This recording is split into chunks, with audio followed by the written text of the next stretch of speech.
Hello दोस्तों, रोशनी education point में आप सभी का स्वागत है।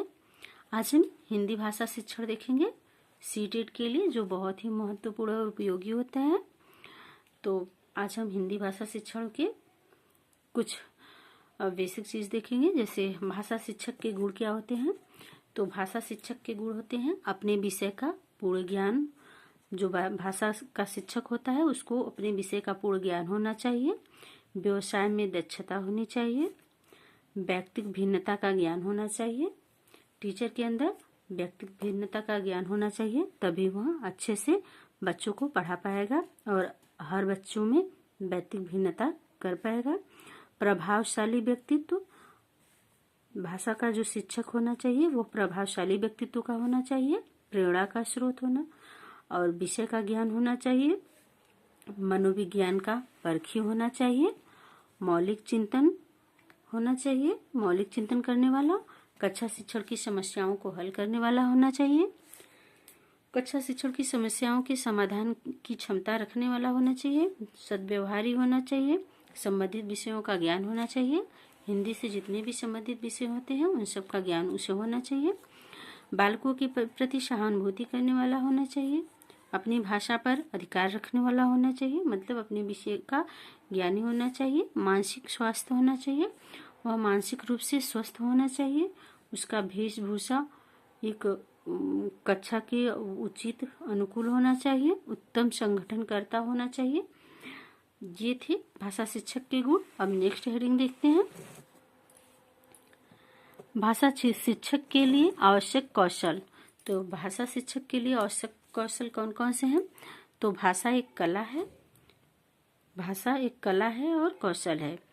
भाषा शिक्षण का अर्थ है बच्चों को भाषाई कौशलों को सुनने, बोलने, पढ़ने और लिखने में दक्ष करना,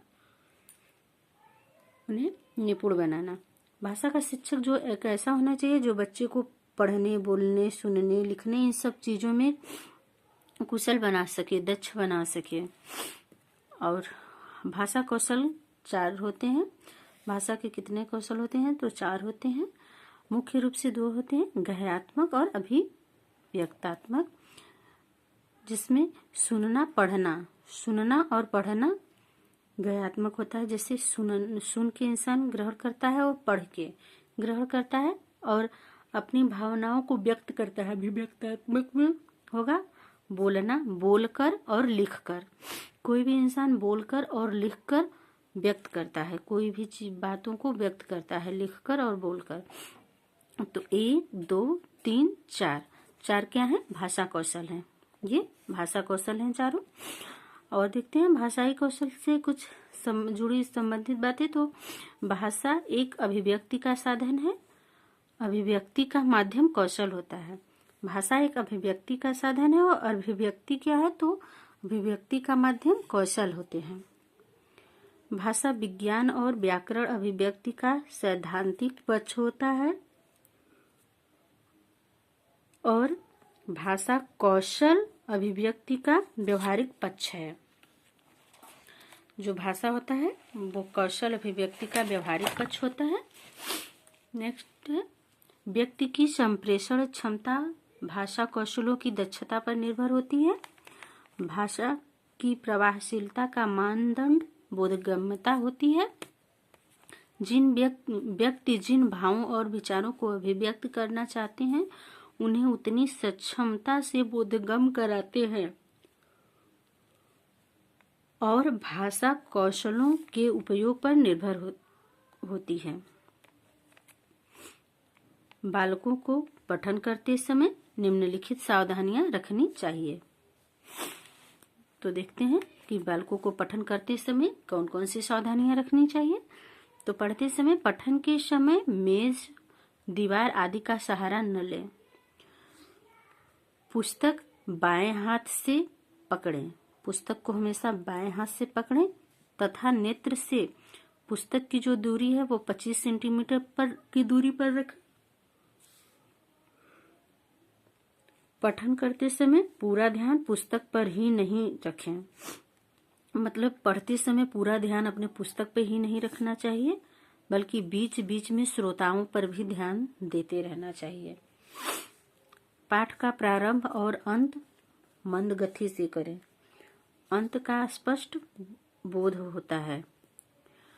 जो किसी भी पाठ का प्रारंभ और अंत मंद गति से, धीमी गति से करना चाहिए और अंत का स्पष्ट बोध होना चाहिए।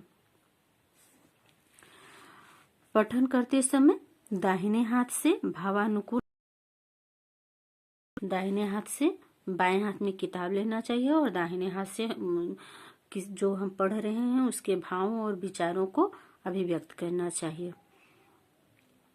पठन आत्मविश्वासपूर्ण, कर्णप्रिय तथा रोचक हो। जो भी हम पढ़ रहे हैं वो आत्मविश्वासपूर्ण होना चाहिए। कर्णप्रिय मतलब कानों को प्रिय लगने वाला, सुनने में प्रिय लगने वाला होना चाहिए और रोचक होना चाहिए। अगला है कक्षानुसार उचित आरोह अवरोह यति गति व हाथ का ध्यान दें। मतलब कक्षा के अनुसार ही उचित अनुचित मतलब आरोह उतार चढ़ाव इन सब चीजों का, और अपने हाथों का मतलब हाथ किस दिशा में कैसे उसको हाव भाव को प्रस्तुत करें, इन सब चीजों का ध्यान देना चाहिए। बालक अपने विचारों, भावों एवं अनुभूतियों की अभिव्यक्ति के लिए भाषा का प्रयोग करता है।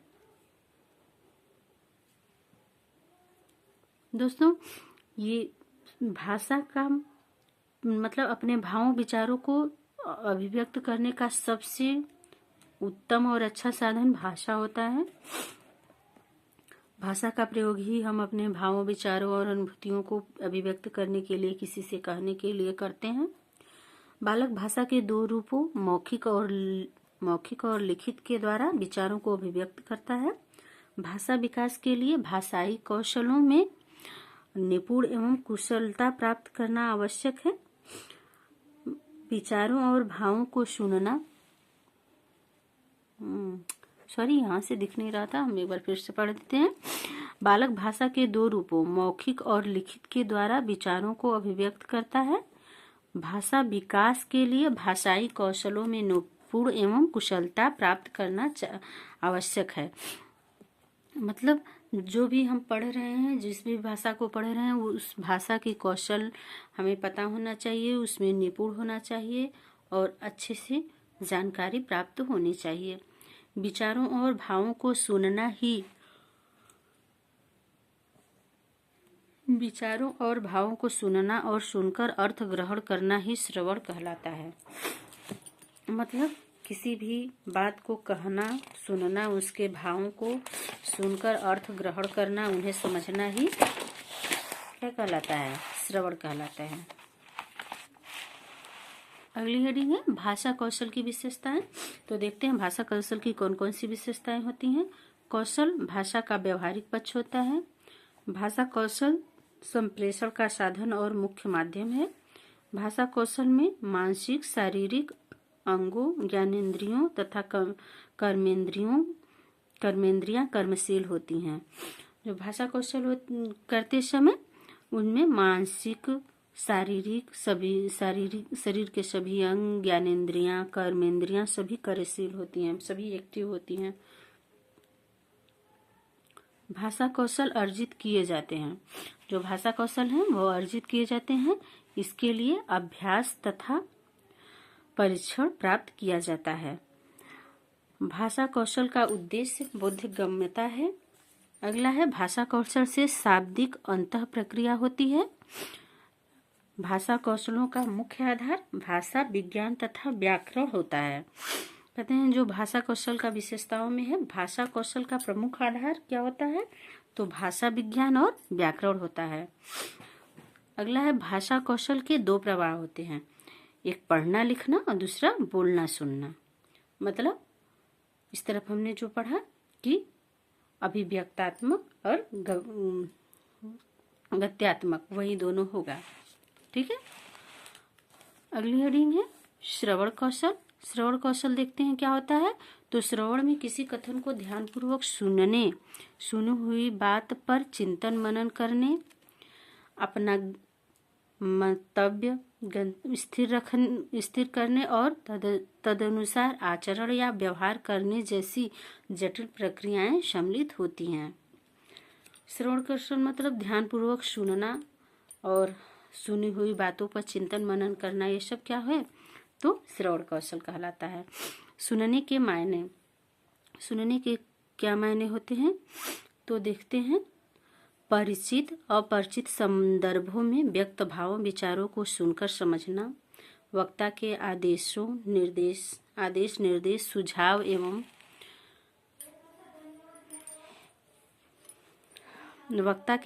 निर्देश सुझाव एवं विभिन्न मनोभावों को सुनकर समझना अर्थात अर्थ ग्रहण करना, ये क्या कहलाता है सुनने के मायने हैं।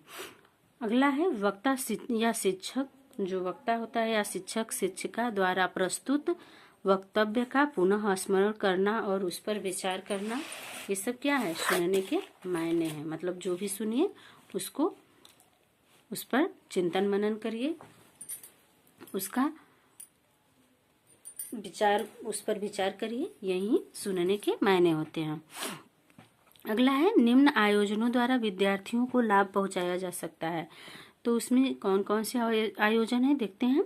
एक है पहला है वाद विवाद प्रतियोगिता, दूसरा है कहानी प्रतियोगिता, मतलब हम वाद विवाद प्रतियोगिता से बच्चों के भाषाई विकास को लाभ पहुंचा सकते हैं, कहानी प्रतियोगिता से और कविता वाचन प्रतियोगिता से। अगला है आशु भाषण प्रतियोगिता से। पांचवा है समाचार वाचन प्रतियोगिता से। नेक्स्ट है प्रार्थना के समय भाषण से। अगली हेडिंग है मौखिक अभिव्यक्ति या बोलना। बोलने का अर्थ मुंह चलाना भर नहीं होता, मतलब बोलने का अर्थ सिर्फ मुंह चलाना ही नहीं होता, बल्कि अपने भाव विचार को स्पष्ट प्रभावी और प्रभावपूर्ण भाषा में बोलकर अभिव्यक्त करना है। मतलब बोलने का अर्थ सिर्फ मुंह चलाना ही नहीं, बल्कि अपने भावों विचारों को स्पष्ट प्रभावी और प्रभावपूर्ण भाषा में बोलकर अभिव्यक्त करना होता है, जो सामने वाले या वालों को स्पष्ट समझ में आ जाए। मतलब ऐसी भाषा बोलिए जो सामने वाले की समझ में आ जाए। अपनी बात को प्रकट करने का सबसे पुराना व प्रचलित तरीका क्या है तो बोलचाल है। बोलचाल सबसे पुराना और प्रचलित तरीका है अपने भावों और विचारों को प्रकट करने का, अपने बातों को किसी के सामने रखने का। बोलने के मायने देखते हैं। तो बोलने के क्या क्या मायने हैं। स्पष्ट प्रभावपूर्ण अभिव्यक्ति, अपनी बात को आत्मविश्वास से कहना, विचारों में सुसंगत क्रमबद्धता का विकास। अगला है आंखों देखी सुनी घटनाओं किस्सों को अपने शब्दों में प्रभावी ढंग से अभिव्यक्त करना। अगला है पढ़ी गई सामग्री को सार रूप में व्यक्त करने की कुशलता। नेक्स्ट है परिचित अपरिचित परिस्थितियों संदर्भों में स्पष्ट एवं प्रभावी रूप से अपना बात कहना। अगली है किसी दृश्य श्रव्य कार्यक्रम को अपनी आवाज देना, मतलब किसी भी दृश्य श्रव्य सामग्री को आवाज देना, ये सब क्या है बोलने के मायने हैं। इसके बाद देखते हैं अगला है विचार या भाव प्रस्तुति की क्रमबद्धता होनी चाहिए, स्पष्ट और मानक उच्चारण होना चाहिए, बेझिझक अभिव्यक्ति करनी चाहिए, मतलब किसी भी बात को बेझिझक करना चाहिए। ध्वनि गुणों का यथा आवश्यक प्रयोग, अनुतान या बालाघात संगम या ठहराव आदि होता है। प्रशंसानुकूल भाषा और गति, उच्चता, निम्रता और निमंत्रण, ये सब क्या है तो बोलने के मायने हैं। उचित हाव भाव, अंग संचालन और उचित मुद्राओं का प्रयोग, ये सब मतलब बोलने के तरीके हैं और भाषा को अपने भावों को विचारों को किसी के सामने रखने, बातचीत करने, प्रकट करने के तरीके हैं। तो दोस्तों आज के सेशन में बस इतना ही। हम कल फिर मिलेंगे भाषा शिक्षण के कुछ नए टॉपिक के साथ। तो दोस्तों आपको हमारा मेहनत अच्छा लगता है तो प्लीज़ लाइक कर दिया करिए, क्योंकि आप लोगों के लाइक से हमें काफ़ी मोटिवेशन मिलता है। आज के लिए इतना ही, धन्यवाद।